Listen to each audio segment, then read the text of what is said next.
ذکر رسول اللہ صلی اللہ علیہ وسلم فرمائی چې زما په امت کې درې کسان داسې دي چې هغوی سره به د قیامت په ورځ باندې نه الله خبرې کوي، نه به ورسره الله د رحمت په نظر باندې ورته ګوري، او نه به الله رب العزت چې کوم دی هغوی جنت ته داخلوي.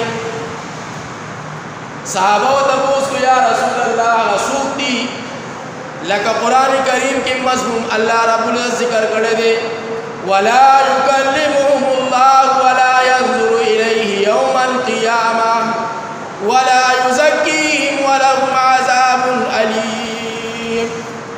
دا درې قسمه طبقه الله ذکر کړی چې د دې دریو قسمه طبقو سره به الله نه د رحمت په نظر باندې دي ته ګوري، نه به سره الله د قیامت په ورځ باندې کلام او خبرې کوي، او نه به الله د دې پاکیت راوړي د ګناهونو نه، او نه به الله رب العزت چې کوم دی دوی جنت ته داخلوي، بلکې د الله په عذاب کې گرفتار دي او الله به جهنم ته ور داخل کړي. دا اهل جهنم دي.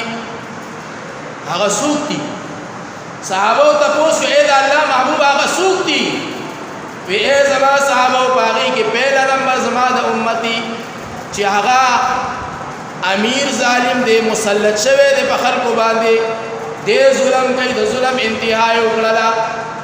یعنی یو بادشاہ دی، یو امیر دی او دی پر رعایا باندې ظلم کوي، دی په خپل رعایا باندې په ماتحتو باندې ظلم کوي، زیاتې کوي، جبر کوي، تشدد کوي. نو داسې امیر به د الله د قیامت په ورځ باندې چې کوم دی د الله د قهر او د عذاب نه څوک بچ نه کړي. داسې ظالم امیر به الله رب العزت په هغه جنت ته نه داخلي، بلکې جهنم ته به الله داسې ظالم امیر داخلي.